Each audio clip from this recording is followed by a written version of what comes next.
Revelações místicas. E depois da morte? As públicas revelações de Deus terminaram com o fim do tempo dos apóstolos de Jesus Cristo. No entanto, nada impede a Deus comunicar aos homens o que lhe convém. Há vários santos e místicos, no passado e no presente, que comunicam ao mundo mensagens do além. Crer ou não crer? Por não pertencerem ao depósito da fé, ninguém é obrigado a crer em tais revelações, segundo consta no Catecismo da Igreja Católica. No entanto, se não forem contrárias à sã doutrina da fé e à Sagrada Escritura, mas oferecerem luzes e exortações referentes à fé e à moral católica, prudentemente devem ser levadas em consideração. Tendo esta intenção, quero oferecer algumas das revelações de uma mística polonesa, Stefania Horak, através da qual Deus chama a atenção do mundo moderno para a vida após a morte. O que acontece com o ser humano na hora da morte e depois? Há muitas banalidades e superficialidades que circulam, até nos ambientes eclesiais. Acredito que esta será uma leitura emocionante e proveitosa, para você como foi também para mim. Primeiramente, vamos postar a biografia da Dona Horak, pois a sua vida mostra imprevisíveis desígnios de Deus. Stefania Fula Horak.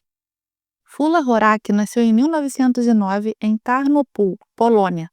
Apesar de ter sido criada na fé católica, abandonou a igreja, mas estava sempre em busca da verdade. Finalmente, depois de muitos anos de luta espiritual, ela encontrou Deus e lhe confiou a sua vida. Depois, a Fula foi um verdadeiro suporte para muitas pessoas, mostrando-lhes o objetivo mais importante, o céu. Quando tinha apenas 10 anos, seus 3 irmãos morreram nos campos de batalha da guerra. A sua família sofria muito, sendo obrigada a constantes mudanças de habitação. Stefania, conhecida como Stefula ou Fula, em abreviação, fala disso numa das cartas à Madre Helena, da congregação Sacré-Cœur. Ninguém nunca teve uma infância mais triste do que eu. Quando penso ao longo dos anos, parece-me que sou uma criatura que, estremecendo de frio, se retira para o canto mais afastado da jaula, para não enxergar a feiura do mundo. Mas ninguém fez nada de errado comigo. Apenas o cinza brutal da vida cotidiana cresceu e cresceu ao meu redor, e muitas vezes desejei ter nascido cega e surda. Estudou filosofia e depois trabalhou como professora de música. Não conseguia ser feliz, porque tinha no seu íntimo uns desejos implícitos, umas dúvidas e anseios. A minha alma gostaria de tornar algumas pílulas para dormir e sentir logo a sua ação misericordiosa. Por que viver então? Para que eu existo? Escreveu. A formação filosófica e a mente interrogativa de Fula a fizeram procurar respostas para diversas perguntas sobre Deus e sobre a fé que a perseguiam. Em resultado, as indagações levaram Fula a rejeitar a religiosidade superficial e tradicional, mas não a Deus, como afirma seu sobrinho, Padre Tomás Horak, a este outro Deus que ela desejou com todo o seu ser. Evidenciam isso as anotações de Fula. Não acredito em nada que as pessoas acreditam. Não entendo como elas acreditam. Acho que se Deus existe, ele é muito maior de qualquer coisa que se possa dizer sobre ele. Em outra passagem, a senhora sabe que se Deus viesse a mim, eu aceitaria com franqueza e deixaria que ele me preenchesse? Se eu sentisse, meu coração se aliviaria. O peso que o amassa se escoaria e eu encontraria coisas indizíveis. Gostaria de acreditar em Deus. Que brinquedo cruel inventou aquele que nos criou? Sobretudo essa nostalgia ardente pela incompreensível, mas indubitável eternidade. Talvez estas palavras sejam as mais comoventes. Deus, como eu te odeio por não estares aqui. O ultimato da Mãe de Deus. Então, como é possível que uma ateia se tornou mística? Tudo começou no santuário de Nossa Senhora, onde Stefania dedicou buscar a luz.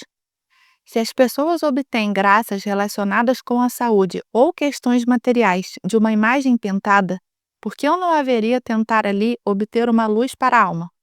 Mesmo sendo uma incrédula, decidi esgotar todos os meios recomendados para não ter nada pelo que me censurar, e obter para mim mesma a prova da minha melhor vontade. Nem as fanfarras que acompanham a apresentação da imagem, nem a multidão orante, nem o rosto moreno acima do altar me impressionaram de leve. Os votos pareciam-me uma decoração propagandista, de mau gosto, e o padre pregando do púlpito, insincero. Foi quando, de maneira fria, objetiva e clara, dei um ultimato à Mãe de Deus. Se dentro de 3 meses, simplesmente, sem nenhum milagre, sem choques, sem nada de extraordinário, receber a fé e uma sensação interior de Deus, eu juro dedicar-me ao serviço do céu até a morte. Na cidade de Live, ela fez a sua confissão e aguardava a resposta do céu pedindo: Deus, se existes, dá-me luz. E a luz veio, no entanto, não imediatamente. Em 10 de agosto de 1935, Fula Horak participou do encontro de salão. Quando uma das mulheres, contando sobre um assunto pessoal bem-sucedido que atribuía à Mãe de Deus, Fula não aguentou, expelindo de si que não acreditava na existência de Maria. Surgiu a discussão. A citada mulher dirigiu-se a Estefânia. Meu Deus, como a senhora é infeliz por não acreditar. Ao que Fula, irritada, respondeu com a pergunta: E a senhora acredita? Então a interlocutora respondeu com grande alegria: Eu acredito. Pela primeira vez na minha vida ouvi esta palavra pronunciada com tanta emoção, força e fervor. Há muitos anos eu mesma queria dizer assim, anotou a Fula Horak. Chocada, ela começou a chorar, e os que estavam reunidos na sala viram uma luz acima de sua cabeça. Poucos dias após aquele encontro, a Fula sentiu a presença de alguém do além. Era uma bela freira de hábito, a Santa Madalena Zofia Bará, fundadora da congregação Sacré-Cœur, que morreu 70 anos antes, tornando-se Santa Senhora. A Fula também foi visitada por Cardeal Mercier, São João Bosco, Santa Teresa do Menino Jesus, Januário, Silvestro, André Bobola, São João Maria Vianney, Santa Catarina Emerick e outros. Apareciam muito reais. A Estefânia tocava no hábito áspero de Santa Madalena Sofia. Via como os santos tampam a vela acesa ao passarem na frente dela. Ouvia quando um bonde passando na rua abafava as suas vozes. O ditado da Santa Senhora. Um dia, Santa Madalena mandou a Fula para anotar suas palavras. Pegue papel e lápis. Não acenda a luz. Escreva. Acalme-se. Venha ao meu lado. Sente-se mais perto. Sentei-me com um caderno no colo e, de repente, o lápis começou a se mover sozinho no papel. Eu estava apenas segurando. Não sei o que escrevia, porque não ouvi nenhum ditado. Acenda a luz e leia. As anotações continham orientações para Estefânia. Depois vieram as revelações místicas que ela anotava cuidadosamente. Eram, entre outras, as mensagens e instruções dos santos e também as descrições das realidades do céu, do purgatório e do inferno. Foi assim que nasceu o livro A Santa Senhora. Lamentavelmente, poucas cópias sobreviveram. A maior parte da edição foi destruída durante os bombardeios a Varsóvia, em 1939. Quando começou a guerra e os soviéticos ocuparam Lviv, Fula lecionava no 2º grau. Logo se envolveu em defesa da pátria ocupada. Se tornou mensageira do Exército da Pátria. Embora as aparições tenham terminado, Fula Horak assegurava que seus amigos invisíveis estavam sempre com ela. Logo, a Estefânia, junto com a sua irmã Zofia, foram presas por contrabandear a Sagrada Comunhão aos presos e condenados pelos soviéticos. Os interrogatórios brutais e a sentença de 10 anos de campo de trabalho forçados prejudicaram gravemente a já debilitada saúde de Fula. Foi necessária uma cirurgia de estômago. Em condições primitivas, sem anestesia, sem as ferramentas adequadas, todo o estômago e o duodeno foram extirpados.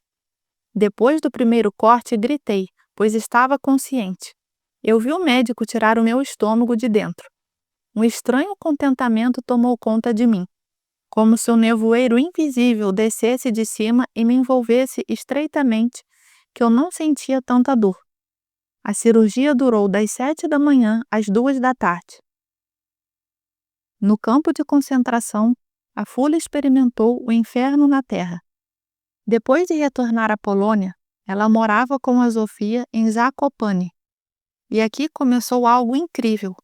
Para o seu pequeno apartamento, começaram a chegar inúmeras pessoas, às vezes chegando a várias dezenas por dia.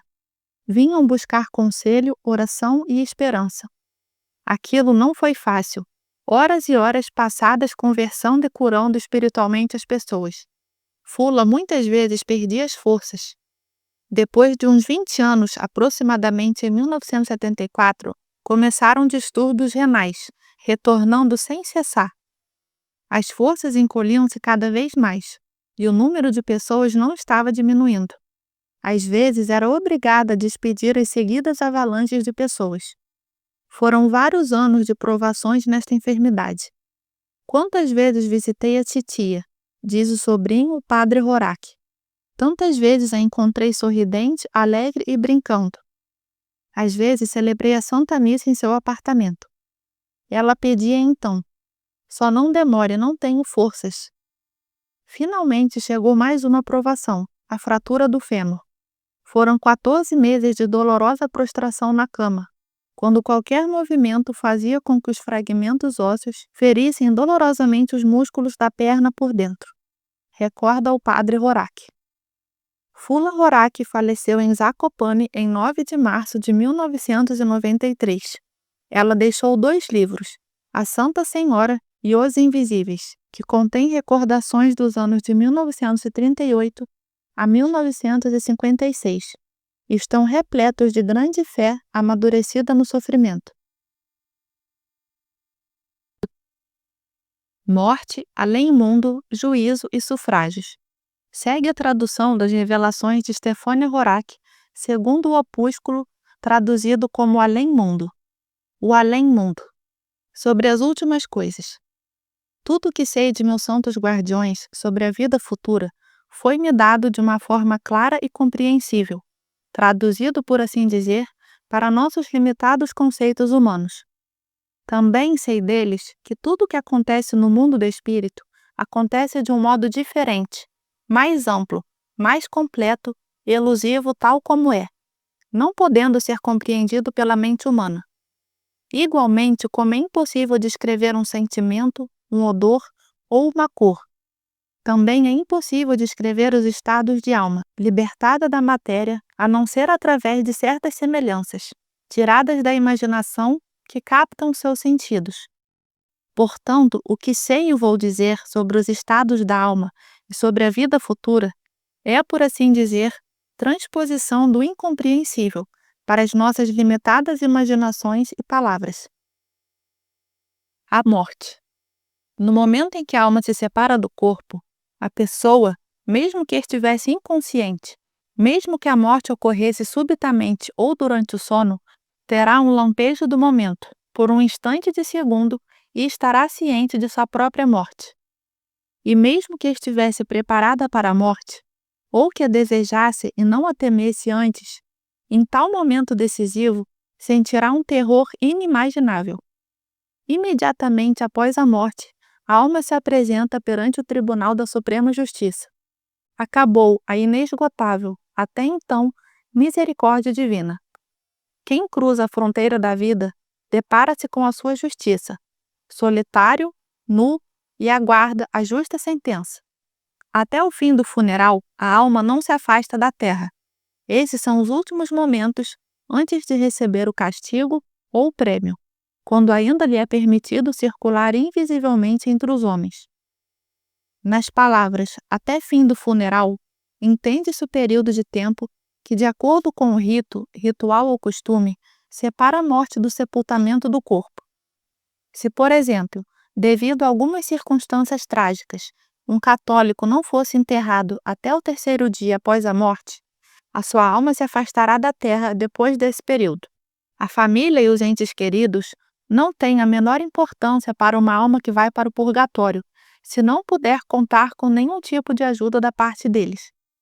A única forma de tal ajuda, da prova de amor ou amizade, que a alma deseja e espera das pessoas naquele momento é a oração. Indescritíveis sofrimentos lhe causa a impossibilidade de comunicar às pessoas que as suas lágrimas e a sua tristeza não lhe trazem nenhum alívio nem benefício, mas que apenas dificultam esta passagem, tão terrível na sua gravidade, e que os seus sofrimentos humanos são um nada em comparação com os tormentos aos quais a entregam, recusando-lhe esta única ajuda, orações ou boas obras. Oh, se as pessoas soubessem, se tivessem pensado, se tentassem sintonizar-se com o desespero e desamparo de tal alma, estar junto aos seus entes queridos, implorá-los por ajuda, martelar sua consciência e seus corações, saber que esses últimos momentos de ligação com o mundo serão interrompidos para sempre. E antes de partir, tendo o desejo de gritar que tipo de ajuda precisam, muitas vezes ainda, vendo como seus mais próximos vão se afastando egoisticamente, entregues à sua própria dor e concentrados na sua própria dor, inclinam-se sobre o corpo já desabitado, do qual o único sentido se retirou. Portanto, quando a alma perde a esperança de despertar em seus entes queridos uma consciência de rezarem por ela, então, ansiosamente, vai atrás mesmo de pessoas estranhas, atrás de alguém que não lhe negue a oração. E quando encontra, o quanto é capaz de ser grata pela ajuda. Oh, como tenta, através das inspirações, animar seus benfeitores nesse propósito. Além disso, tal alma fica com aqueles seus benfeitores até o fim, não retornando mais para seus parentes, que a decepcionaram, entristeceram e manifestaram plenamente o egoísmo dos sentimentos terrenos. Geralmente, a alma está exposta a luto terrível e ao sofrimento durante o funeral. Estes momentos são os mais importantes da sua união com o mundo. E o que se costuma ver? A família se emociona do seu próprio drama. Parentes e conhecidos, mais ou menos indiferentemente, seguem o cortejo funerário só pensando em afastar-se um pouco do cortejo, para desaparecer na próxima quadra. Os demais, depois de comentar os detalhes que acompanharam a morte, passam aos assuntos cotidianos da vida. E ainda bem, se não falarem maliciosamente sobre o falecido e sua família. Ninguém aqui pensa na oração. Ninguém quer silêncio. Nem mesmo quer ir ao cemitério para oferecer conscientemente sua prece pela alma, que muitas vezes desesperada e aterrorizada circula entre eles. Ninguém se conscientiza de que ela sabe, ouve e sente tudo, que sofre tanto que só uma alma pode sofrer. No momento em que o corpo é enterrado, qualquer contato da alma com a terra se rompe momentaneamente, e a alma vai para o lugar designado para ela, aonde vai começar o seu prêmio ou castigo. Desde o primeiro momento de separação do corpo, a alma tem uma compreensão arrasadora ou feliz da grandiosidade e do poder do mundo no qual ingressou, ao contrário da miséria e pequenez de tudo o que deixou para trás. Recebe também uma revelação súbita.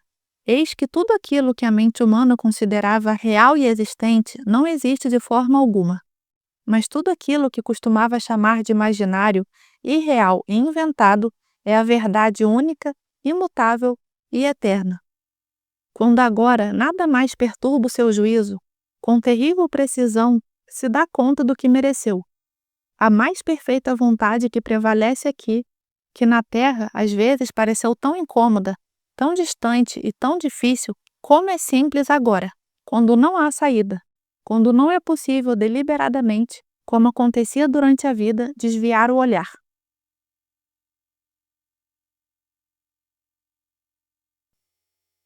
A alma condenada ao purgatório, antes de perder, no primeiro círculo do purgatório, a consciência de totalidade da sua vida, da duração do castigo que a aguarda e da qualidade do prêmio eterno, sabe que deverá expiar todos os pecados e reparar todas as negligências.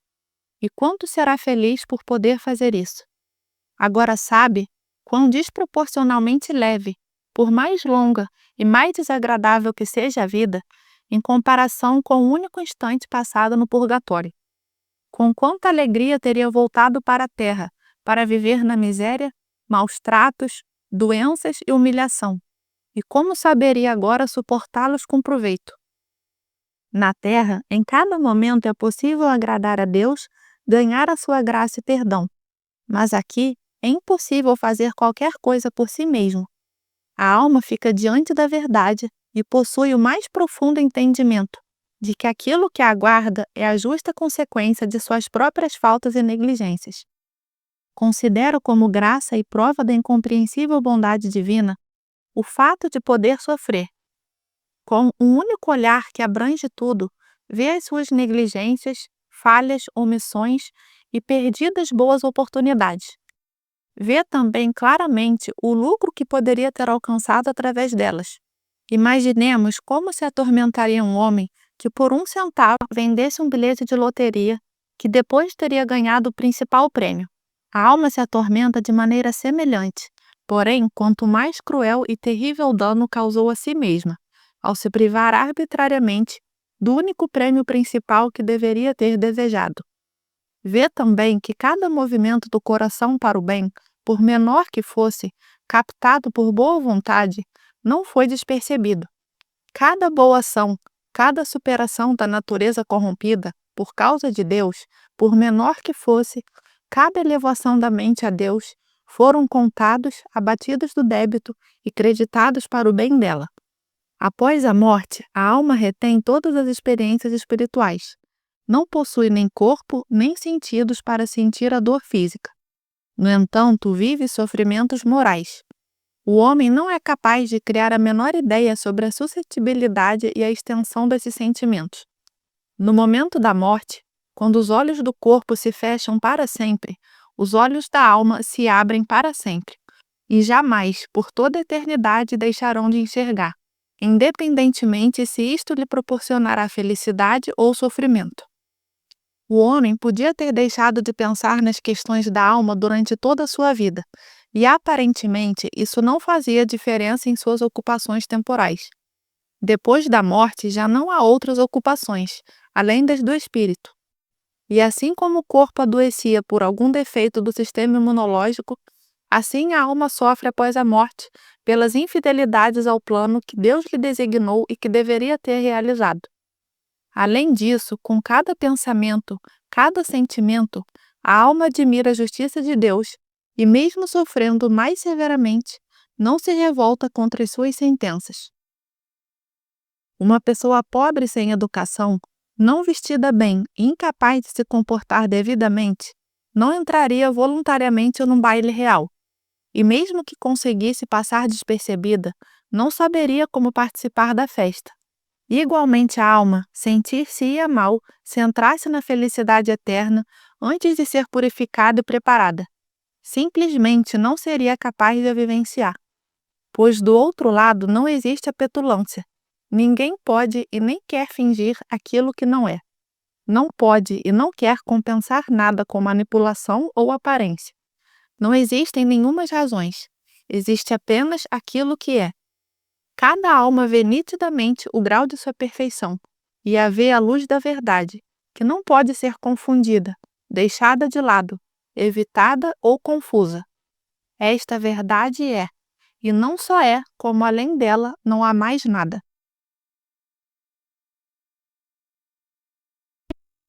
O purgatório, purificação, salvação e desejo de Deus. Geralmente, muito superficialmente, imprudentemente e despreocupadamente, trata-se a questão do purgatório. As pessoas pensam que o purgatório, repleto de grelhadores candentes, caldeiras com alcatrão e chamas, é uma boa ideia para crianças e devotos. E estão certos. O purgatório é completamente diferente e mais terrível de qualquer coisa que se possa imaginar, seja grelha, alcatrão e chama ou tormento espiritual da alma que anseia por Deus. Seja como for, o purgatório existe, e ainda é tão real, ou melhor, mais real que tudo o que está aqui na Terra, e que podemos conhecer através de sentidos. Portanto, que surpresa terrível, que sobressalto terá todo incrédulo pelo que sua alma encontrará após a morte. As pessoas estão tão relutantes em refletir na vida após a morte, mas somente até a morte é possível afastar-se de tais pensamentos. A irreflexão não salvará o homem de nada. Cravar a cabeça na areia como o avestruz é a mais absurda perda de tempo que poderia ser gasto para evitar com eficácia tormentos futuros. Por qual motivo, então, Deus havia revelado aos homens o mistério da existência do purgatório? Se mesmo tais informações genéricas que temos sobre ele fossem desnecessárias para a alma do homem, Deus não as teria dado, e já que as deu, seria uma presunção e tolice não tirar vantagem dessa graça. Quais são os sofrimentos no purgatório? A variedade desses sofrimentos é inumerável e está além do alcance do nosso pensamento, pois toda culpa tem a sua compensação no sofrimento.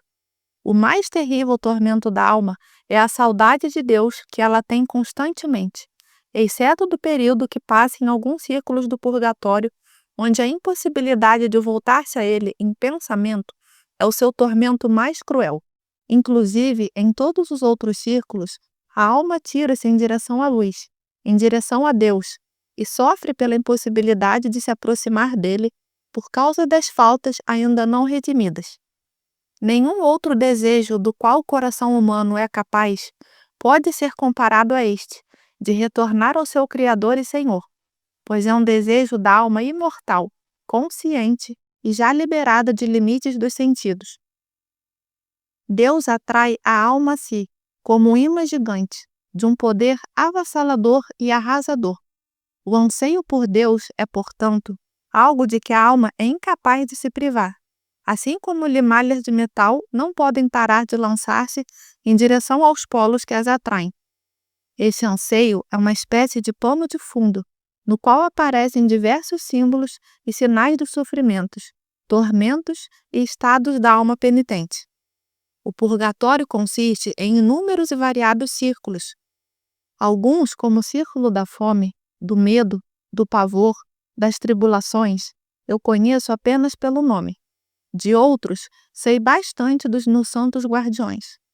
Ao falar do purgatório, vou desconsiderar o tormento de anseio por Deus, porque o anseio é o estado essencial da alma sofredora. Talvez possa parecer que ao entrar no círculo de purificação, cada vez mais elevados, chegando cada vez mais perto da luz sempiterna, o tormento de atração esteja enfraquecendo, em face da esperança de satisfação iminente. Não, a proximidade desta luz precisamente intensifica em alma este crescente e único desejo que se unir a ela. Arranca para si com uma força inconcebível, ao ponto de no último círculo do purgatório, onde além da espera, não há outros sofrimentos, a ânsia por Deus atinge a sua maior intensidade.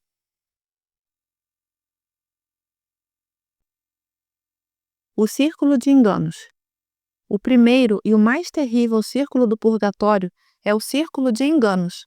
É o momento em que a alma está circulando perto da terra, mas não tem mais contato com ela. Ela não se lembra do que era, nada sabe do que será com ela, só conhece um pavoroso e tremendo presente.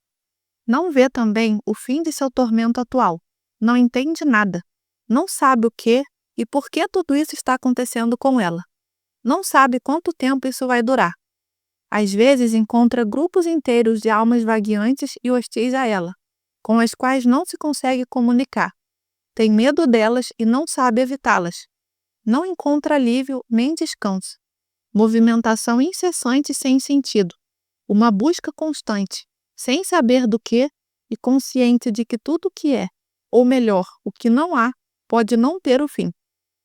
A única coisa que existe para ela neste completo vazio, ficando exausta, assustada, errante, é a consciência de sua própria personalidade, sem noção do sentido, do tempo, do espaço e do objetivo. Uma busca constante do seu próprio lugar e uma constante impossibilidade de encontrá-lo. Neste círculo encontram-se alguns dos ainda não condenados algozes de Cristo. O círculo de trevas. A alma no círculo das trevas ainda não sabe nada sobre Deus. Também não sabe o que a espera no futuro. Em vez disso, com terrível meticulosidade, tende a analisar constantemente suas próprias culpas, pecados, erros, equívocos, negligências e só entende quão torpe e mísero foi o seu lucro em comparação com a perda. Está atormentada pela memória constante dos momentos em que cometiu o mal e pela sensação da própria impotência, porque nada mais pode consertar nem desfazer. É oprimida pelo ódio a si mesma e pelo desespero, ao ver sua perda e o seu castigo. Desamparo, desespero, cheios de amargura e pesar, consciência de abandono, nojo das próprias ações. Este é o fogo que não se apaga e que a consome. O círculo de idólatras. Todos aqueles que já transgrediram o primeiro mandamento, que acima de tudo colocavam as pessoas, estudos, a ambição a si próprios ou os objetos materiais, agora estão plenamente cientes da existência do Deus único e anseiam por ele, com um desejo atormentado e sem esperança. Para onde quer que olhem, diante de si vêm seus antigos ídolos. Agora gostariam de adorar e glorificar o Deus verdadeiro, mas na sua memória, sem cessar, têm os antigos e absurdos apreços. Querem implorar a ajuda de Deus, mas têm de pedi-la àqueles ídolos, embora já saibam e entendam o absurdo de tais pedidos. Querem ver a luz, que pressentem sobre si mesmos, mas tudo aquilo ao que antes davam a honra que é devida a Deus, agora, como uma nuvem sinistra, lhes obscurece e cobre a luminosidade. Ainda, todos os pensamentos sobre erros cometidos durante a vida, sobre troca voluntária de valores, aprofundam sua tristeza e sofrimento. Círculo de cúmplices. Neste círculo se encontram todos aqueles que, de alguma forma, se ajudaram no pecado. Embora estejam perto de si, isto lhes causa grande sofrimento. Não podem se ocultar, mas ficam constantemente diante dos seus olhos. A maioria deles estava unida pelo amor pecaminoso. Se sentem culpados e injustiçados mutuamente. Sentem pena um do outro e, ao mesmo tempo, remorsos. Gostariam de esquecer de si, mas não podem se separar. Oh, quão miserável, imundo e horrível lhes parece agora tudo aquilo que os unia. Como agora enxergam bem o seu verdadeiro valor e como não conseguem entender a sua própria cegueira. Com que gosto lançariam toda a responsabilidade sobre a pessoa tão próxima e querida em sua vida? Com que veemência atribuíam um ao outro aqueles pecados cometidos juntos? Lembram-se de tudo, de cada momento, de cada contração impura de seus corações. Estão queimando de dor e de vergonha. Vergonha que nunca tinham conhecido durante a vida. O círculo de evidência das consequências. É um círculo inexprimivelmente doloroso. Como que através de uma cortina rasgada, a alma vê a terra e as mais longínquas consequências de suas más ações e erros. Percebe a labuta de toda a sua vida em ruínas e já sabe que isso aconteceu porque o âmago da sua vida era o pecado e a transgressão. Compreende o quanto cada seu desvio das leis de Deus se vinga nos filhos, netos e bisnetos. Vê os efeitos do seu mau exemplo espalhados durante a vida. Quantas almas e quantos corações infestados pelas sementes dos falsos princípios, conceitos e ensinamentos que propagou. E vai sofrer neste círculo não só por si mesma, mas por todos os pecados que causou. Vai sofrer justamente assim, porque agora, entendendo o mal, terá de olhar as mais distantes e mais variadas as consequências de suas culpas na terra. O círculo de solidão. Sofrem aqui todos aqueles que ao longo da vida buscaram irrefletidamente a agitação, o barulho e a diversão, e portanto nunca tiveram tempo para refletir sobre o valor da alma, os que desperdiçaram o precioso e breve tempo da vida terrena em assuntos frívolos, triviais, sem valor, com isso maus e pecaminosos. Na solidão absoluta, refletem agora sobre o vazio lamentável dos perdidos assim horas e anos. Gostariam de chamar alguém, partilhar com alguém o seu tormento, ao menos sentir a presença de alguém. Por todos os lados, no entanto, estão rodeados apenas por um vazio e solidão incomensuráveis, sem fundo e sem esperança. Estão como que numa casa vazia, sem janelas e sem portas, e não têm certeza se algum dia sairão dela. O círculo de tormentos ruidosos. Ao contrário do círculo da solidão, aqui estão as almas daqueles que, durante a vida, evitavam ou desprezavam as pessoas e não lhes deram nada de si mesmas. Aqueles que, com o dano próprio e dos outros, procuravam o isolamento, ouvindo apenas gostos e sentimentos pessoais. Aqueles, por exemplo, que evitavam a missa por causa da grande compressão de pessoas. Aqueles que, podendo compartilhar com o próximo os seus dons intelectuais, se retiravam no silêncio, mesquinhos e egoístas.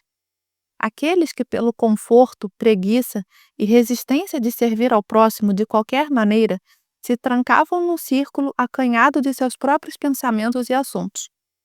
Aqueles que apreciavam a paz acima de tudo, recusando-se a compreender o dever social de amar ao próximo. Estas são, portanto, as almas de pessoas que pecaram mais passivamente do que ativamente. Pessoas que aparentemente não fizeram nada de errado.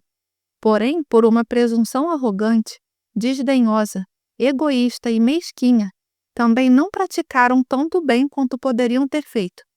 Agora, as suas almas estão em constante inquietação e agitação. Em nenhum lugar encontram a tranquilidade. Em nenhum lugar o exílio. Multidões, grupos, enxurradas de almas ansiando pelo silêncio, do qual estão se privando mutuamente. A atenção alheia, olhares, presença de alguém em todos os lugares. Movimento, perturbação, confusão, mobilidade, tumulto, tormento e cansaço constantes que não encontram um descanso. O círculo de desejo.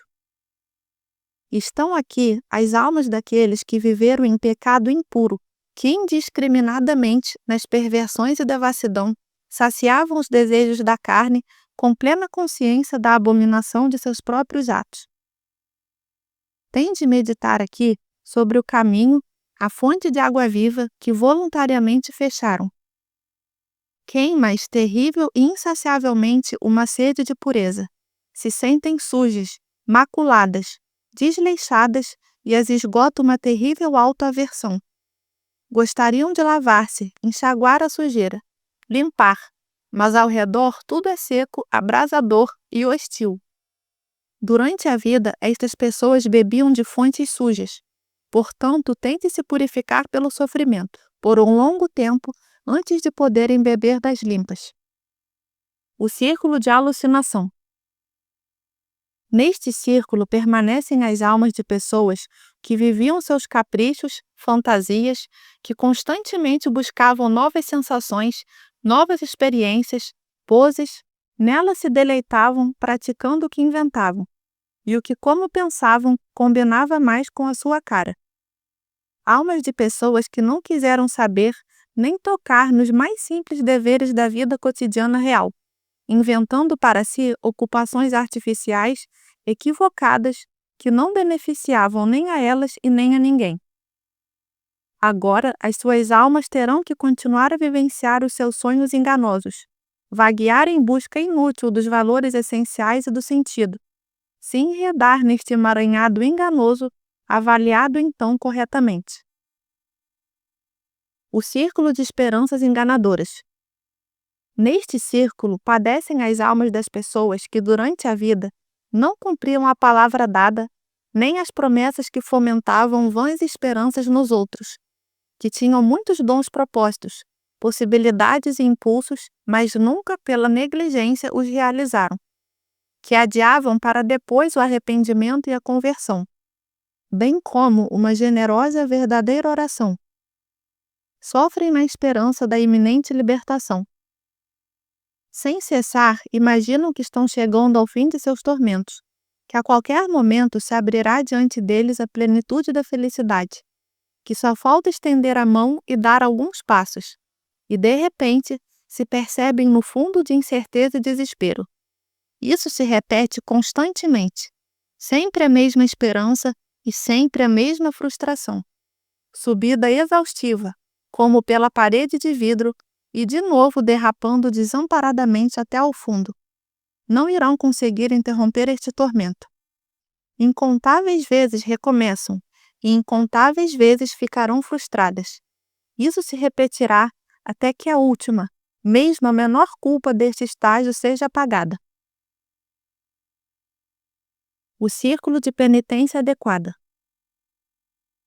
É o círculo mais extenso, por assim dizer, o círculo pelo qual terão de passar todas as almas que têm algo para reparar. Assim como em outros círculos a alma sofria pelo seu próprio dano, por atrasar a própria felicidade, se atormentava com seu próprio sofrimento por meio de conceitos que poderiam causar-lhe tormento, grau por grau alcançava a purificação.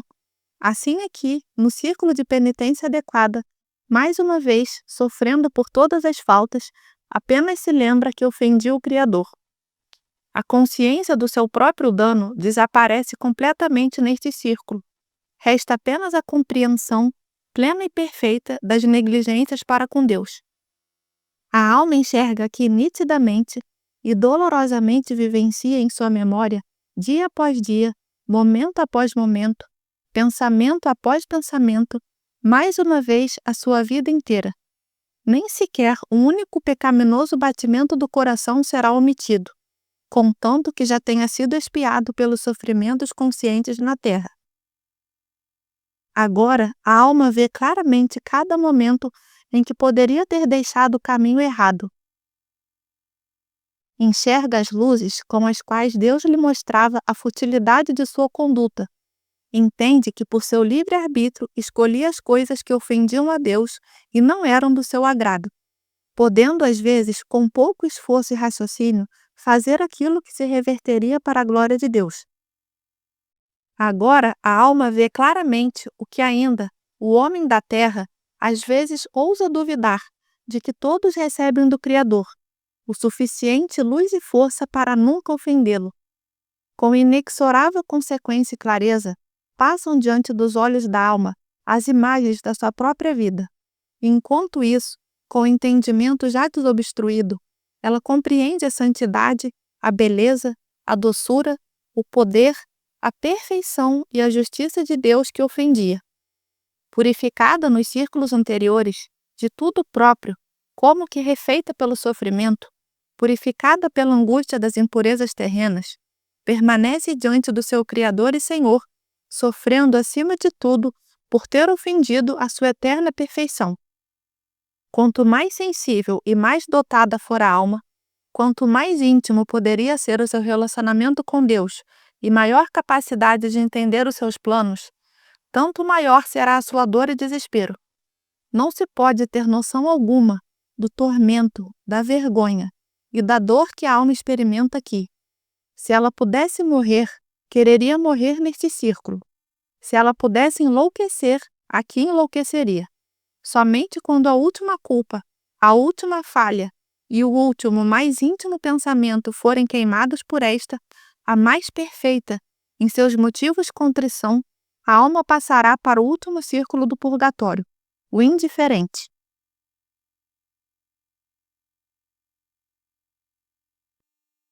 O círculo indiferente.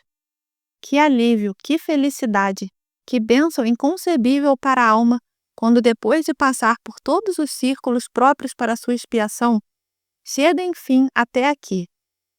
Isso permite ter uma ideia do grau dos sofrimentos anteriores e parece uma graça quando não sente mais nada. Enaltece este círculo, como um sobrevivente naufragado saúda a ilha salvadora. É um círculo no qual não se sofre, mas espera. E embora não se saiba quanto tempo a espera vai durar, não se sofre por esse motivo. Algumas almas ficarão aqui, enquanto, pode-se dizer, não descansarão depois dos tormentos passados e adquirirão forças para entrarem no primeiro círculo do céu. As almas de outras pessoas, tendo cumprido seu castigo, esperam aqui sem sofrer até que alguém na terra repare o que elas destruíram ou negligenciaram em suas vidas. Por exemplo, há aqui padres que celebravam a Santa Missa com negligência e distraidamente. Eles estão esperando até que alguém na terra a celebre piedosamente pelas suas almas de padres desleixados.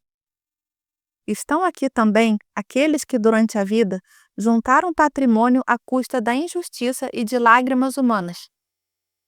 Até que alguém não repare o mal que praticaram, ou se isso for impossível, na intenção dos culpados, não pratique um ato de caridade equivalente ao mal cometido naquele tempo. As almas de tais pessoas passarão para o próximo círculo somente quando na terra cessarem todas as consequências de seus erros.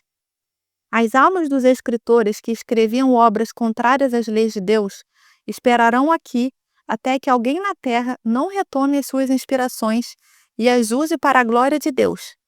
Entretanto, tal ação expiatória pode ocorrer pela direta permissão de Deus e unicamente do círculo indiferente. Às vezes, tais almas em espera podem ser levadas mais acima pela oração fervorosa, repleta de renúncias e boas obras dos viventes, que com plena consciência e especificamente por determinada alma oferecem estas doações. Neste círculo também estão as almas a quem Deus abreviou o tormento nos círculos anteriores, pela intercessão da Santíssima Virgem Maria, orações dos seus padroeiros ou boas obras de pessoas vivas. Com isso, a qualidade de punição foi-lhes alterada, da mais breve e dolorosa para a mais longa e mais suave. Nesta permanecerão até a sua completa purificação e amadurecimento, que lhes permita passar para o primeiro círculo do céu, ou seja, o círculo de conhecimento. A alma que ganhou tal indulto percebe e conhece perfeitamente tudo o que ainda tinha para redimir e que foi perdoado, sem nenhum mérito seu. Embora não viva mais tormentos, a própria percepção do que ainda a esperava e do que ela foi preservada leva à gratidão aqueles que lhe ajudaram pela oração a libertar-se antes do tempo.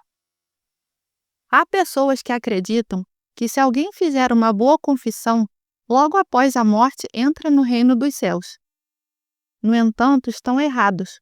O purgatório é um lugar não só de purificação, mas também de amadurecimento para aqueles que, por negligência ou desconsideração das luzes interiores, não se desenvolveram espiritualmente.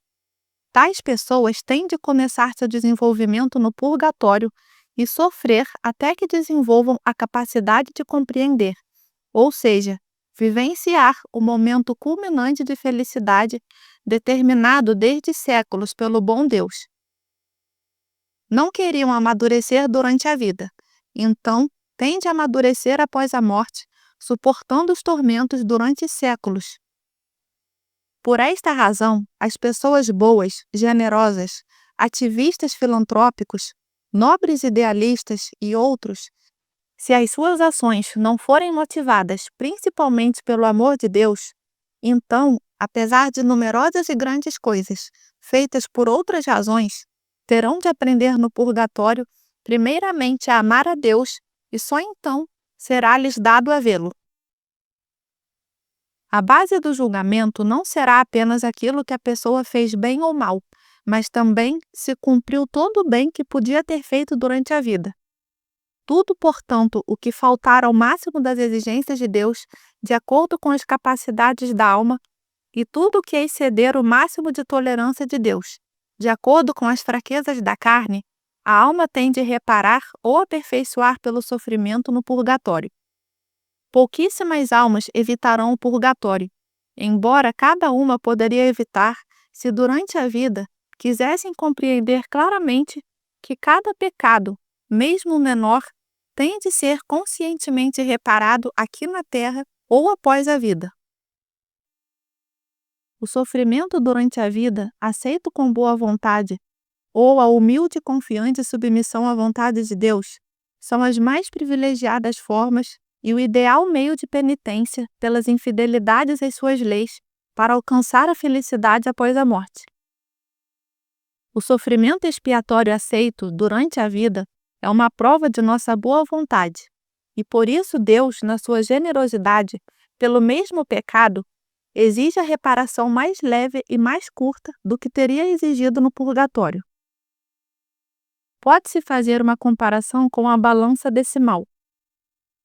Quem quer expiar as culpas durante a vida, coloca até mesmo os pequenos pesos de um lado e eles superarão os muitos maiores do outro lado. Da mesma forma, até um pequeno mérito na terra, após a morte, tem um valor 10 vezes maior. Na mesma balança decimal, no entanto, Deus pesa também a culpa humana. Por cada pecado não reparado aqui, lá será necessário colocar na balança uma punição muito maior para compensar.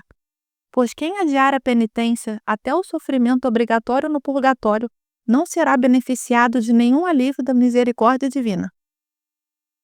Quão maravilhosamente grande é o poder do sofrimento conscientemente aceito e oferecido a Deus. Como bem entendem isso depois da morte, todos aqueles que, mesmo na paixão salvadora de Deus homem e no martírio dos seus seguidores, só viram uma loucura mística. Na opinião de alguns, a elevação do sofrimento à dignidade de mérito é apenas uma invenção genial de um nobre revolucionário de Nazaré que, levado pela dor para adoçar algo que não se podia evitar, persuadiu as mentes não esclarecidas dos pobres com a ilusória fé numa recompensa, se suportarem pacientemente o sofrimento temporal. Na sua opinião, uma promessa de algo que só seria se cumprido após a morte, imponentemente poderia ser lançada ao mundo. Aonde então depois buscá-la? O quanto ficarão surpresos e apavorados tais pensadores quando se depararem cara a cara com a justiça daquele que sabe cobrar o respeito às suas promessas.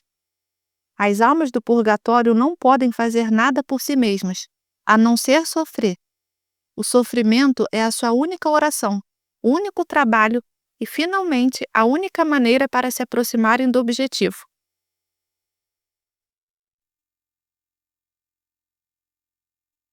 Os homens podem fazer muito pelas almas do purgatório. Deus, no seu amor, permitiu que a igreja militante auxiliasse o doloroso abandono da igreja sofredora. Cada santa missa, pensamento, oração, sacrifício ou renúncia oferecidos nesta intenção tem uma grande importância para as almas do purgatório, pois, como o alimento é indispensável para o corpo, assim a oração pela alma penitente. Os que sofrem no purgatório são como mendigos, esperam que alguém lhes dê uma esmola. Às vezes têm de esperar por vários séculos, e se não fosse a oração constante da Igreja por todas as almas do purgatório, muitas destas infelizes esperariam em vão. O mundo rápido esquece daqueles que já faleceram. Eles, porém, despojados de todas as impurezas humanas, de toda a falsa grandeza ou orgulho, no inexprimível, doloroso abandono, esperam por auxílio. O mais pobre, o mais simples e indigente, é um rei em comparação com uma alma sofredora. Pelo sofrimento, doença, deficiência, fome ou abandono, ele ainda pode lucrar perante a Deus. Suportando as tribulações com paciência, pode obter seus favores apagando pecados.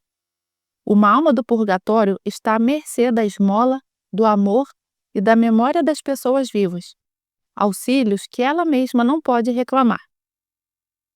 As almas de alguns círculos do purgatório, às vezes, têm a permissão de Deus para aparecer aos homens, ou visitá-los em sonhos. Esta é a única forma de poderem pedir ajuda pessoalmente. No entanto, as pessoas geralmente desconsideram os sonhos e têm tanto medo dessas aparições deprimentes que raramente vem-lhes à mente de orar pela alma, pedir a celebração da Santa Missa ou oferecer algum sofrimento ou ato de caridade. Não pensam que um sinal do outro mundo só pode vir com a vontade e permissão de Deus, e que, portanto, não deve ser banalizado. Orar pelos mortos é, por assim dizer, do interesse mútuo, dos por quem oram e dos daqueles que oram. As almas que sofrem estão tão infelizes que, se alguém lhes ajudar a abreviar o purgatório, elas saberão ser gratas e nunca se esquecerão de tal dádiva. A sua primeira atitude será transmitir aos espíritos do primeiro círculo de luz o pedido de proteção a seu benfeitor. Os espíritos superiores transmitem tal pedido para o círculo seguinte, e como vento nas cordas, a petição passará por todos os círculos do céu até chegar ao trono do Altíssimo. As almas salvas, como espíritos luminosos, podem ser muito úteis ao homem, em várias questões espirituais e até materiais. Nada pesa tanto para uma alma no purgatório quanto a amargura ou o ódio dos que ainda ficaram na terra. Ao contrário do benefício mútuo da oração oferecida pelos falecidos, tal ódio traz danos recíprocos, pois ninguém que alimentava o ódio no coração, mesmo que fosse ódio motivado pelo mal sofrido no passado, não verá o Criador antes de suportar os mesmos tormentos que causou a alma daquele culpado. O perdão concedido aos mortos, por amor a Deus e ao próximo, traz um grande alívio à alma sofredora e, ao mesmo tempo, proporciona aos vivos as bênçãos de Deus. Portanto, é necessário perdoar tudo durante a vida, para que após a morte tudo seja perdoado a nós. A mais misericordiosa, mais terna, mais poderosa advogada das almas sofredoras no purgatório é a Santíssima Virgem Maria. A sua compaixão se inclina sobre este terrível caldeirão de tormentos inefáveis, e o seu boníssimo coração, embora se abaixe perante a justiça de Deus, se compadece destes infelizes e intercede por eles incessantemente. Graças a privilégios excepcionais, ela tem o poder e o direito de libertar algumas almas do último círculo do purgatório ou alcançar a passagem para um círculo mais leve aos que permanecem no mais severo. Existe um dia maravilhoso no ano quando os tormentos de todo o purgatório estão suspensos. É o dia de finados. Em todos os inúmeros círculos e em todos os níveis e graus, como num abismo de uma gigantesca mina de tormentos sem fundo, acontece festiva paz e silêncio. As almas descansam, não sofrem. Como um fluxo de um ar puro, elas são refrescadas pela oração intensa e comum da Igreja militante. Que alívio! Que trégua misericordiosa! Todo mundo cristão, numa grande explosão de compaixão, saudades e amor, pede ao céu a graça da luz eterna para os mortos. Mesmo aquelas pessoas que geralmente não se lembram dos mortos, naquele dia vêm ao cemitério fazer pelo menos uma oração, acender pelo menos uma velinha. Se alguém não puder estar no cemitério naquele dia, então pode igualmente bem ajudar aos mortos com a oração e pensamentos, estando longe de seus túmulos. O mais importante é a intenção de oferecimento. A presença no túmulo não é essencial. A oração sincera sempre encontrará a determinada alma e aliviará o seu sofrimento. Mas muito importante é o comportamento no cemitério. Ao entrar ali, se entra na casa dos mortos, onde vigoram as suas leis. As almas sofrem quando se perturba a seriedade deste lugar com a imprudência e agitação. Isso as machuca e ofende. No dia de finados, aumenta no mundo a presença e atuação dos espíritos. Se as pessoas soubessem ouvir este outro mundo, o sobrenatural, muitas coisas poderiam pressentir. Cada sacrifício moral, físico ou material sempre tem, e especialmente no dia de finados, um valor enorme e real para as almas do purgatório. Cada minúscula coisa pode ser oferecida por elas, que seja o próprio esforço de ir ao cemitério, carregar uma guirlanda, estar comprimido no ônibus, o frio, pegar a chuva, enfim, tudo. Apenas tente o oferecer conscientemente. A intenção é que dá o valor e a importância a cada esforço. Assim como a intenção misericordiosa santifica a oração de um mendigo, às vezes mecânica e distraída, a quem se dá esmola com pedido de rezar pelo falecido. O homem, na intenção de socorrer as almas, dá a Deus essa luzinha física, pois só essa pode dar, e em troca lhe pede a luz eterna para os mortos. Deus aceita tal sacrifício e faz a troca da luz física pela luz espiritual, com a qual ilumina as trevas atormentadoras das almas. Existe, pois, alguma conexão misteriosa entre tal luzinha santificada pela intenção e as trevas da vida após a morte. Pode-se oferecer a dor física pelas almas do purgatório. Conheço um caso quando algumas pessoas se ofereceram sofrer no dia de finados para aliviar as almas dos mortos. Embora até então todos estivessem perfeitamente saudáveis, no momento em que decidiram fazê-lo, desmaiaram ao mesmo tempo. Tiveram dor de cabeça, dor de dente, dor nas costas, dores nas articulações, cãibras. Pontualmente, ao meia-noite, todas essas incomodidades simultaneamente recuaram. Sei dos meus santos guardiões que por tais sofrimentos, mesmo leves e breves, assumidos pelos vivos, no intuito de ajudar as almas sofredoras, Deus muitas vezes reduz tormentos longos e severos aos falecidos.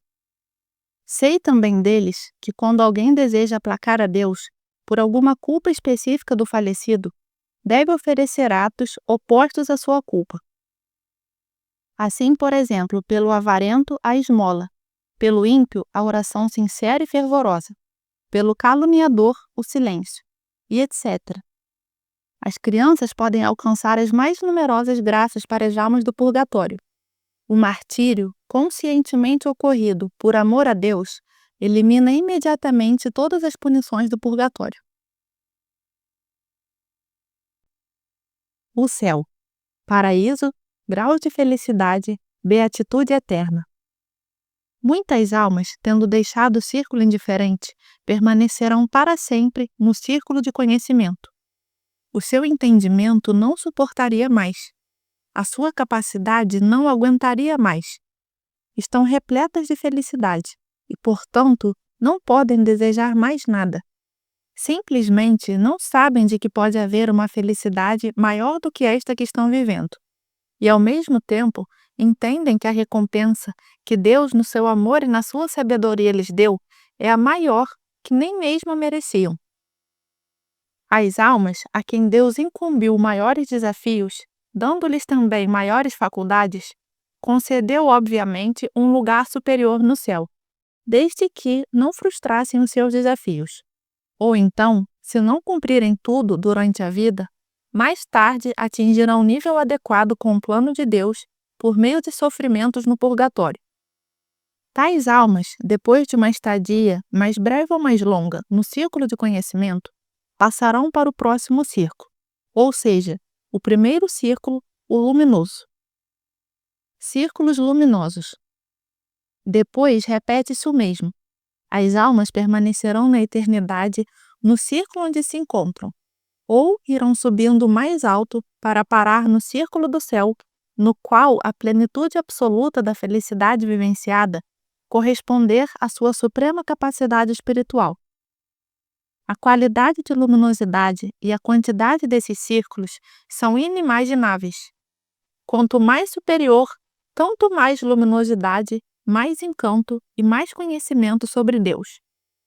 Como um som movendo-se regularmente até o seu ponto mais alto nas notas musicais, assim, muitas almas terão de escalar os degraus luminosos da perfeição pelos círculos cada vez mais altos, sempre com o mesmo desejo, acostumando-se gradualmente com o conhecimento de Deus cada vez maior e movendo-se para o ponto em que o conhecimento e o gozo serão completos. E assim, com base na justiça absoluta que cada alma entende, reconhece e adora, finalmente alcançará o grau de felicidade eterna de acordo com o plano de Deus. Círculo de alegria. É o primeiro círculo de uma série de círculos luminosos. Aqui estão as almas de crianças mortas e as almas de adultos cuja infância em relação a Deus permaneceu confiante, simples e total, apesar dos anos que se passaram. Depois desse, segue-se o círculo de liberdade, de luz, de bondade e muitos, muitos outros. Todos esses superiores círculos do céu são os santuários dos santos, mas não apenas dos que foram canonizados. São os exércitos inteiros de almas mansas e devotadas a Deus durante a vida, cuja santidade o mundo não conheceu, mas que nestes superiores círculos do céu admiram e adoram a onipotência e santidade de Deus. Como exemplo, sei de Santa Madalena Sofia sobre uma lavadeira santa. Toda a sua vida ela lavara as roupas. Trabalhando pesadamente pelo pão de cada dia para sua família, não se revoltava, nem se queixava, mas aceitava tudo com submissão, como procedente da vontade de Deus. Com cada esforço, cada cansaço, cada fadiga, encurvada sobre a sua bacia, sem cessar louvava Deus. Sem grandes palavras, silenciosamente, despercebida. Simplesmente assim. Viveu constantemente pensando na sua presença, e por seu amor, com serenidade, permaneceu por longos anos em humilhação e fadiga, até que Deus acolheu a sua alma diante de sua face. Aquela lavadeira hoje é santa no céu. Círculo de sabedoria divina. No círculo de sabedoria divina estarão aqueles santos que toda a força da sua mente e todo o seu conhecimento gastaram na terra pela causa de Deus. Círculo de dons do Espírito Santo. No círculo de dons do Espírito Santo estarão aqueles que, por meio da oração, do desejo da renúncia, conseguiram para sua alma pleno desenvolvimento dos dons do Paráclito, alcançando o máximo desenvolvimento espiritual durante a vida. O mais alto dos círculos a ser alcançado pela alma humana é o círculo de amor, ou seja, o círculo virginal. Aqui ficarão os santos que, acima de tudo, enamoraram o amor de Deus no sagrado coração de Jesus, que por ele renunciaram à própria vida e nunca encostaram no amor terreno. O círculo régio da Santíssima Trindade. O último e o máximo círculo do céu é o círculo régio da Santíssima Trindade. A santidade e seu poder direto preenchem todo o céu de felicidade inexprimível. O núcleo de luminosidade, resplandecendo de 3 centros, intimamente unidos, age com indescritível força de amor. A luminosidade desse amor, ou seja, de luz e poder, se derrama do núcleo concêntrico para os mais próximos círculos de espíritos puríssimos. Quanto mais distante do centro, tanto mais fraco se torna o efeito da luz, porque os círculos mais distantes não suportariam uma intensificação tão poderosa de santidade.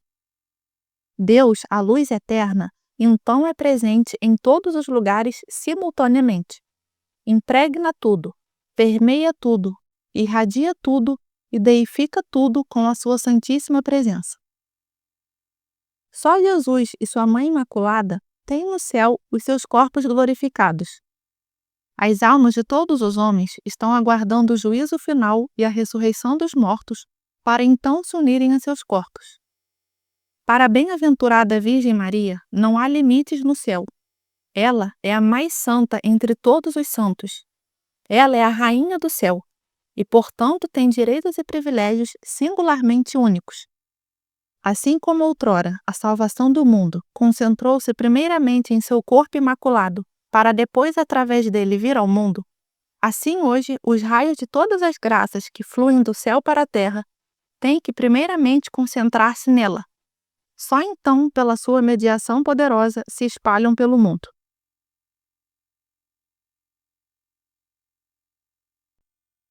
Como é o céu?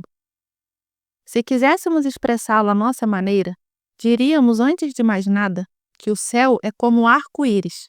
Tudo ali é traduzido em cores. O mundo sensorial conhece apenas uma minúscula parte das cores existentes no universo, somente as que nossos olhos mortais são capazes de reconhecer. Os olhos da alma captam um número infinito e incalculável deles. Nossas cores terrestres, em comparação com aquelas, são cinzentas e manchadas. Não podemos nem mesmo conceber a ideia da escala de sua exuberância. A santidade não é insípida, nem cinzenta, mas alegre e como arco-íris. Assim como cada regimento militar usa suas próprias cores em seus uniformes, assim ali, pela tonalidade de cor, se reconhece a qualidade, caráter, grau e gênero de santidade. Cada propriedade, virtude, mérito encontram o seu correspondente na rica escala de cores celestiais. As almas dos santos se permeiam e se reconhecem por suas cores. Assim como nós sabemos que ao misturar a cor amarela com o azul teremos a cor verde, assim ali, pelo tipo de auréola que envolve um determinado santo, os espíritos sabem quais foram as virtudes que constituíram a sua santidade. A combinação e a predominância de determinadas cores cria uma luminosidade individual, característica a cada um deles. É por isso que o céu é como arco-íris. A imaginação humana, entorpecida e desajeitada, incapaz de encontrar outro termo, diz que a felicidade eterna é cantar exaltando a glória de Deus e ainda ver constantemente a face de Deus. O céu não é paralisação e desocupação. Olhar a face de Deus significa a incapacidade de fazer qualquer coisa diferentemente da sua vontade. Se quiséssemos comparar isso com algo compreensível para nós, poderíamos dizer que o estado de uma alma salva é uma obediente, proposital e criativa circulação da sua consciência ao ritmo das batidas do coração da onipotência de Deus. Isso é a felicidade. A alma salva enxerga e entende, conhece e admira o poder, a bondade, a santidade e a sabedoria de Deus. E dessa sabedoria se sacia, aure dela e vive dela. A razão, iluminada pela visão da verdade, penetrada pelo Espírito Santo, não pode pensar diferentemente, a não ser conforme a sabedoria de Deus. Um homem que tem ouvidos não é capaz de tampá-los de tal maneira a não ouvir, por exemplo, o rugido de um canhão. A sua audição, pela força da natureza, tem de ouvi-lo. Da mesma forma, a alma dotada de graça, impregnada pelo Espírito Santo, não pode deixar de ser racional. A percepção, compreensão e a admiração da perfeita harmonia e ordem dos planos de Deus, uma plena satisfação e encanto pelas suas leis. Isso é o céu. Tudo é justo, tudo é bom e evidente. Todos possuem o que os preenche, o que almejaram durante essa jornada terrena e o que não sabiam desejar por causa das imperfeições espirituais. Aqui torna-se real tudo que a nossa imaginação podia criar. Todos os pensamentos humanos, até os mais fantasiosos, são apenas um reflexo pálido e distante da criatividade de Deus. A imaginação divina não tem limites, e cada pensamento dele é ao mesmo tempo um ato criativo. No céu, a alma encontrará todos os desejos, mas os encontrará em forma perfeita. Encontrará até o que, não sendo pensado, estava no seu íntimo como anseio. A alma, ao possuir tudo o que a preenche totalmente de felicidade, ama o doador desses dons acima de tudo, e a constante união com o Criador, com o recebimento contínuo de novos dons, tornam a vida espiritual uma corrente incessante de gratidão e de gozo. A comunhão da alma com Deus é tanto maior e mais forte quanto mais o homem o amou durante a vida. Além da providência onipotente de Deus e da mais doce e poderosa intercessão da Santíssima Virgem Maria, os homens podem se beneficiar da proteção de toda a hierarquia dos espíritos celestiais, que, para a maior glória de Deus, estão sempre prontos para lhes ajudar na terra. A Igreja triunfante é uma esfera ilimitada de luz, felicidade e poder, que se origina na Santíssima Trindade e termina na alma mais pobre, que possa estar no mais baixo grau do círculo de conhecimento. Desta imensidão toda, a vontade divina separou certos poderes, certos círculos, certas categorias de espíritos para a ação direta na Terra. Assim, os homens, acima de tudo, se beneficiam do cuidado de anjos da guarda, patronos, guardiões e toda a corte de espíritos iluminados.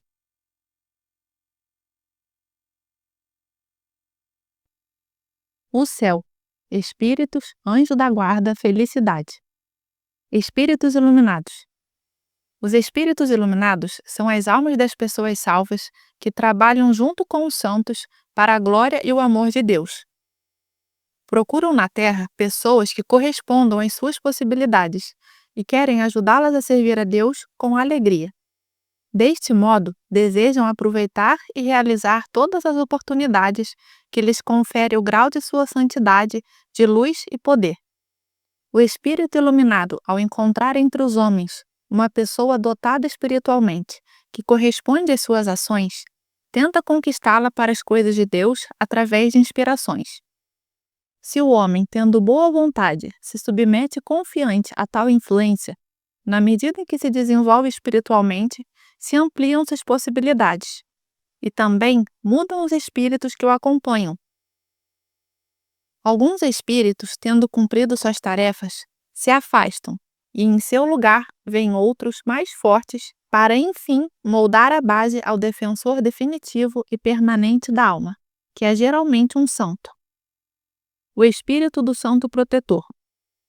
O espírito do santo protetor tem que corresponder com seu caráter e suas possibilidades ao caráter e à disposição do homem assistido. Um santo, da alteza do grau de perfeição, alcançada por seus méritos, aurindo, por assim dizer, do capital que pela vontade de Deus lhe é permitido gozar, pode agir mais facilmente e mais rápido numa alma próxima e semelhante. No calor e na luz do santo protetor, se desenvolvem no homem todas as boas inclinações que Deus plantou em sua alma.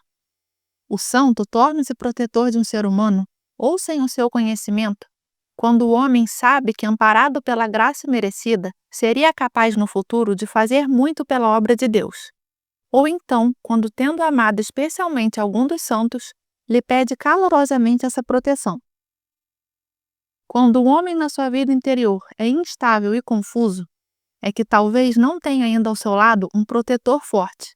Ou pior, tem vários protetores, mas do mundo das trevas. Pois quando o homem não possui uma firme vontade para fazer o bem, geralmente triunfa nele o mal.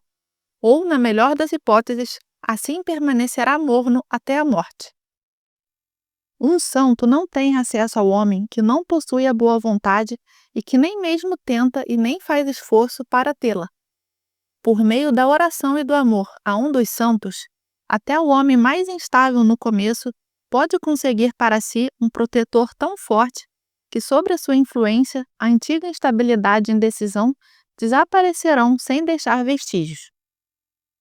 Para alcançar a proteção de um santo, deve-se rezar para ele uma novena livremente escolhida, iniciando-a ou encerrando com a confissão e a sagrada comunhão. E durante a novena, orar fervorosa e sinceramente ao espírito escolhido. Se a oração for sincera e a intenção for pura, muitas vezes acontece que no 9º dia pode-se sentir ao seu lado a presença do santo protetor. Uma pessoa dotada de vários talentos e interesses pode pedir a proteção de vários santos ao mesmo tempo, escolhendo-os de acordo com o tipo e categoria dos dons que sente dentro de si. No entanto, é mais fácil relacionar-se com aquele santo protetor, a qual mais nos atrai o nosso coração. O santo patrono. O santo patrono, por natureza, não é o protetor na terra do seu acompanhado. Pode se tornar sim quando solicitado em oração. Antes que isso aconteça, o patrono conhece cada pessoa que leva o seu nome e pode tentar inspirar-lhe o desejo da sua proteção constante. A atuação do patrono, que se torna protetor da alma, é grandemente realçada e não termina com a morte. No dia em que a Igreja celebra a solenidade de um determinado santo, todos os bons resultados das suas ações na terra, durante o ano passado, são recompensados no céu, e o santo sai ganhando na glória.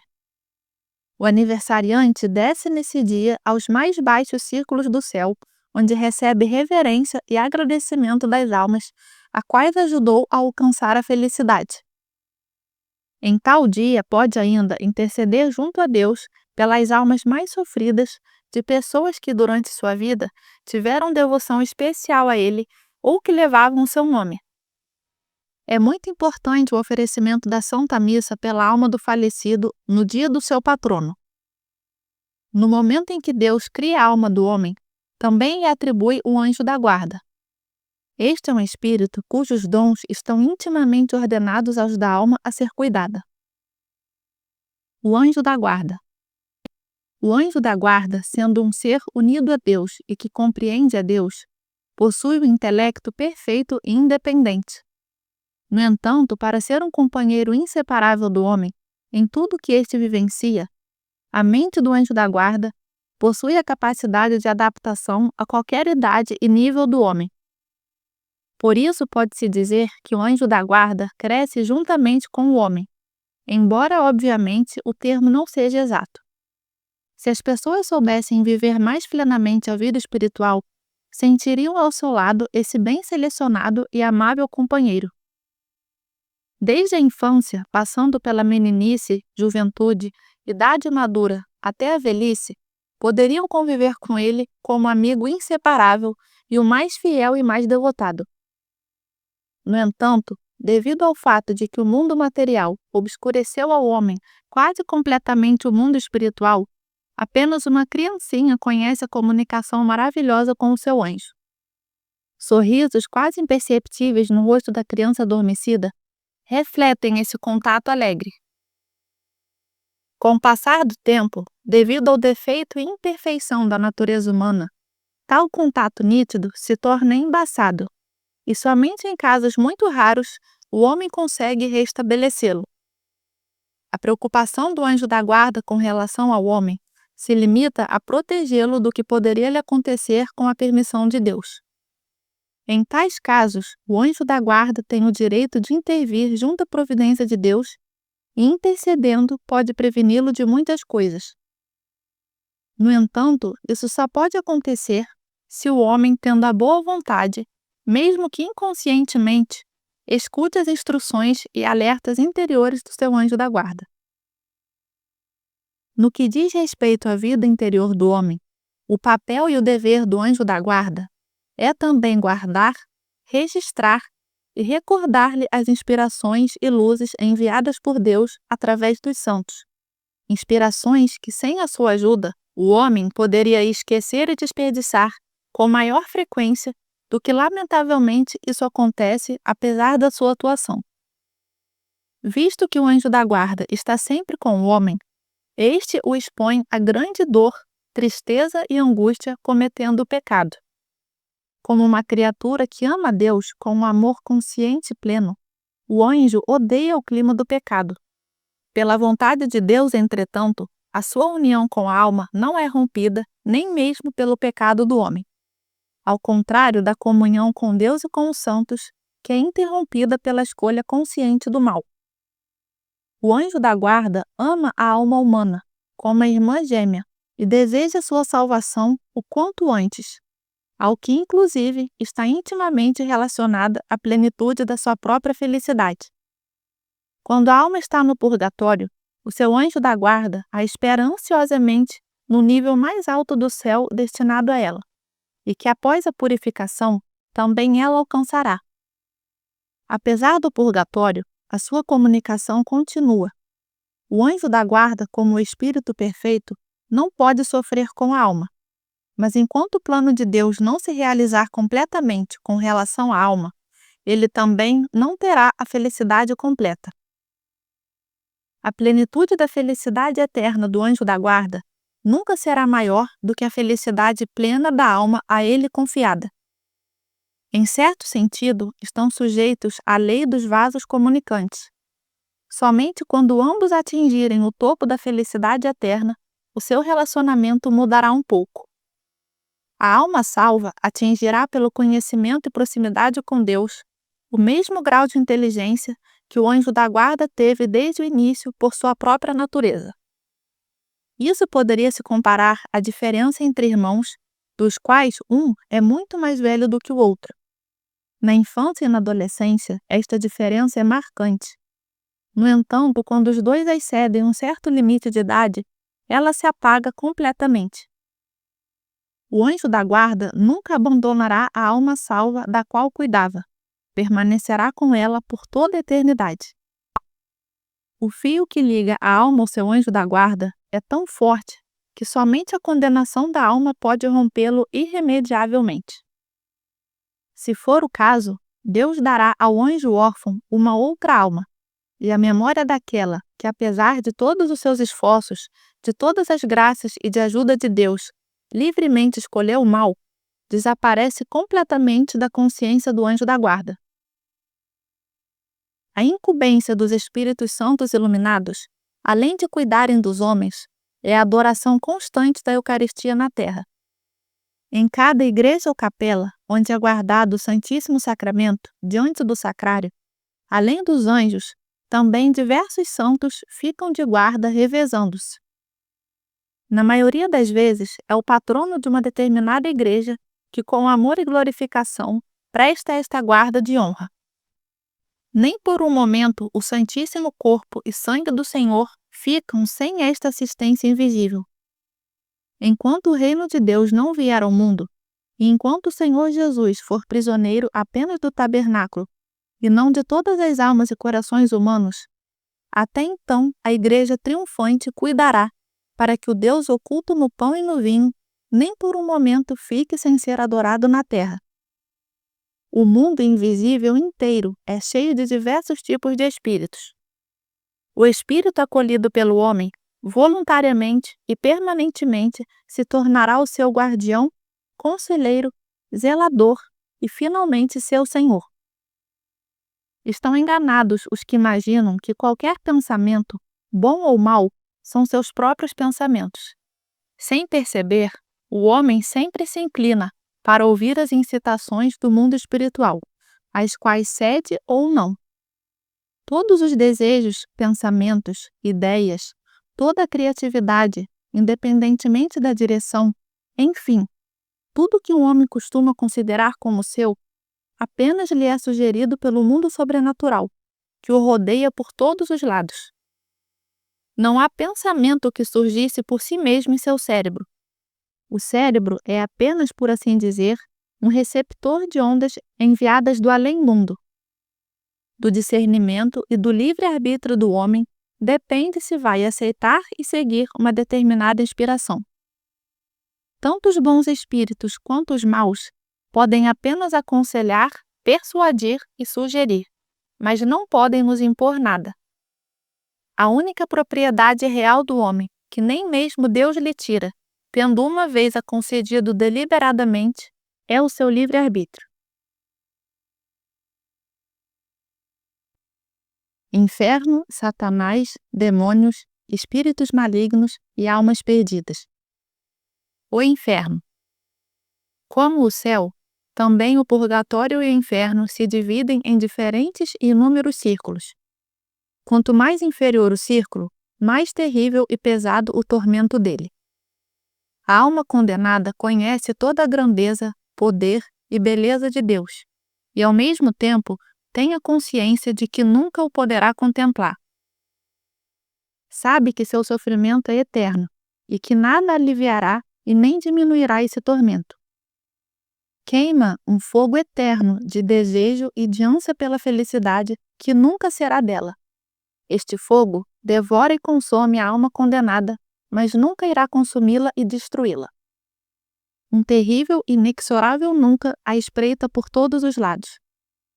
A alma condenada possui plena consciência de perda sofrida pela própria escolha e plena compreensão da justa punição que recebeu. Não pode amar a Deus, embora conheça o seu poder e a sua perfeição. Não pode sentir contrição e nem arrependimento. Tais sentimentos trar-lhe-iam o alívio e criariam uma impressão que, de algum modo, estaria pagando a dívida a Deus, contraída para com seu amor. Unicamente os sentimentos negativos lhe estão disponíveis: desespero, dor, desamparo, abandono e, acima de tudo, ódio constante, cansativo e sem limites, a si mesma e a tudo. Quem quer que tenha rejeitado conscientemente a Deus durante a sua vida, então após a morte será rejeitado por ele. Sua alma irá para as trevas, onde haverá choro e ranger de dentes. Dali não há retorno, nem salvação. Um tormento que nenhuma palavra pode expressar. Acordado, consciente, sem esperança, odioso e eterno tormento. Eis o estado do qual nenhuma alma condenada jamais se libertará. Assim é o inferno. Cada pessoa está constantemente sob a influência do mundo sobrenatural, embora não o sinta, ou seja, dos santos, dos espíritos iluminados, muito brilhantes, ou então dos espíritos miseráveis, muito miseráveis, espíritos malignos e, finalmente, os demônios, dependendo para os quais a sua vontade se inclina. O demônio ou Satanás é um antigo anjo e, como tal, possui as mais altas habilidades. porém em direção inversa da de Deus. O amor contrasta com o ódio, o bem com o mal, a humildade com o orgulho, a confiança com o desespero, a esperança com a incerteza definitiva. O demônio dispõe da plena compreensão do Espírito perfeito, mas não pode e não quer utilizar o conhecimento do bem. O seu poder está apenas no mal. Está totalmente ciente da grandeza e do poder de Deus e lembra da felicidade celestial. Experimentou a justiça de Deus e a odeia. Não ama o mal, também porque não pode amar nada. É orgulhoso e tende a submeter-se à vontade do Altíssimo, que o limita e só permite a sua ação até um certo ponto. A consciência da perfeição de Deus que conheceu lhe causa um sofrimento indizível e, ao mesmo tempo, imagina que irá arruiná-la fazendo o mal, o que também odeia. Não há espaço nele para nenhum outro sentimento. Odeia seu próprio ódio, assim como odeia a si mesmo. Não se pode conceber ideia alguma da terrível força desse ódio, nem do tamanho de seu sofrimento. Sabe também que sofrerá por toda a eternidade e que não pode haver remissão para ele. Tem a plena consciência do mal e da sua culpa perante o poder supremo, e ainda assim, por vingança e ódio, gostaria de levar toda a humanidade ao sofrimento e desgraça sem fundo, que ele mesmo padece desde séculos e para todo sempre. Todo o furor da sua ação poderosa investe nesta direção. Oxalá as pessoas soubessem que desprezo sem limites ele sente pelo ser humano, que deixou-se seduzir por ele. Como o odeia por sua fraqueza, malevolência, sujeição e estupidez. Com que crueldade atormenta tal alma, assim que atingir o seu objetivo. O demônio diante da face de Deus, pelo temor, é justo, mas diante do homem, não o compromete justiça nenhuma.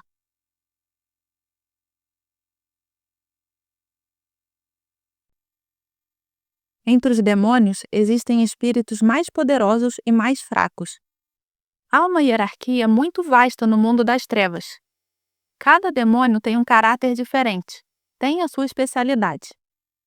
Geralmente, cada um representa uma determinada paixão, como que um ministro, da pasta diferente do mal, e tem a seu serviço todo o departamento de subordinados, treinados e devotados. Muito raramente, e apenas em casos excepcionais, o próprio Satanás, se assim se possa dizer, trabalha pessoalmente para destruir uma alma. Normalmente, quando escolhe uma alma, primeiro envia espíritos fracos para lhe prepararem o terreno. Depois deles, manda mais fortes e cada vez piores. Somente no momento em que o homem estiver mais fraco e mais instável, ele mesmo aproxima-se da sua alma. É o momento em que a pessoa começa a pensar, por exemplo, num crime. Apenas por um breve momento, um flash, e novamente Satanás dá um passo para trás. O homem fica surpreso, apavorado e por um tempo desorientado. Em tal momento, por impulso de medo, está pronto a recuar e até de pensar em Deus. Mas isso não pode ser permitido. Os espíritos fracos desta vez têm o dever de diminuir rapidamente a impressão causada pelo pensamento dado por Satanás. Se o homem lhes der o ouvido, depois de algum tempo vai começar a minimizar a impressão causada pelo pensamento do crime, às vezes até rir dele, e aos poucos, desarmado e privado de vigilância, começar a ficar acostumado com tal pensamento. Portanto, quando Satanás se aproximar dele mais uma vez, já com um plano de crime pronto, encontrará o homem tão familiarizado com a eventual possibilidade que não haverá mais perigo de uma fuga espontânea. Tendo feito seu trabalho, Satanás se retira novamente, deixando a alma sob os cuidados constantes de um bando inteiro de espíritos malignos. Estes, como os cupins, laboriosa e ligeiramente cavam debaixo da fundação. Perfuram interiormente toda a estrutura da moralidade do homem, até que caia em ruínas. Somente quando houver o risco de o homem cair em si e acudir-se, de começar a hesitar e se preocupar, se a consciência envenenada começar a vir à tona, Satanás aparece pela terceira vez. Caso necessário, ele seleciona para o reforço demônios de outras especialidades, convoca grupos inteiros de espíritos malignos e lança um ataque geral. Se em efeito da oração de alguém, ou em consequência de outra graça, Satanás sofrer a derrota, ele sofre igualmente como os espíritos iluminados sofrem ao verem a queda do homem que se beneficiava de sua proteção. Todos os espíritos malignos comprometidos em tal conspiração sofrem com Satanás. Fracassado, Satanás perde a sua força, assim como um santo ganha mais glória no céu quando ajudar alguém a levantar-se do pecado. Se num ataque geral Satanás dominar um homem para fortalecê-lo no pecado, por algum tempo cria para ele condições de vida favoráveis para o desenvolvimento do mal. Somente quando o homem cruzar certa linha, além da qual, na maioria das vezes, é incapaz de se retirar, Satanás se afasta e o entrega à ruína de desespero e de solidão. Aí então, os bons espíritos que há muito abandonaram, e os maus, vendo que não vai mais escapar, atormentam abandonada à sua sorte a vítima indefesa. Igualmente como na eternidade será atormentada pela consciência de queda voluntária, sabendo claramente que unicamente da sua vontade dependia a escolha do outro caminho, a verdadeira e eterna felicidade. Todo pecado mortal e a primeira faísca de pensamento pecaminoso vem diretamente de Satanás. Os espíritos maus e fracos apenas os alimentam no homem. Por meio de suas ações, Satanás, ao menos que um homem o rejeite a tempo, enfraquece cada vez mais seus anseios espirituais a favor das coisas materiais. Ordena aos espíritos malignos a desencadearem nele a avidez de esbanjo, confirmarem nele o desejo de conforto refinado para o corpo, alimentarem sua ambição, empurrarem sem cessar as ilimitadas, aparentemente, possibilidades de aperfeiçoamento de todo tipo de tecnologia, para não lhe deixar tempo de pensar na alma. O demônio, como o motor e concentração de todo mal, não deixará o homem descansar, assim como ele mesmo nunca mais encontrará a paz. Novamente, Satanás aparece ao homem que considera seu em pessoa. Acontece às vezes que o maior pecador, no último momento de sua vida, cai em si. Aterrorizado pela própria culpa, está pronto para revogar tudo, voltar atrás, pronto a se arrepender e pedir perdão. Então, Satanás, não querendo admitir sua vítima a um ato de contrição perfeita, que poderia aniquilar todo o seu trabalho, faz a última tentativa. Neste momento decisivo, tenta mergulhar o homem no desespero e nas dúvidas na graça de Deus. Quer amarrar ao seu pescoço, como um afogado, a mais pesada pedra do pecado contra o Espírito Santo, para destruí-lo definitivamente. E mesmo se não consegui-lo, se o homem gerar o arrependimento perfeito ou fizer a confissão, infelizmente, Satanás já alcançou amplamente o seu objetivo, atrasando a vinda do reino de Deus na terra. A vida inteira de tal homem foi estragada, muitas boas oportunidades perdidas, e o mau exemplo fez com que sua alma tivesse que passar por pesados tormentos de purificação, às vezes por séculos e séculos.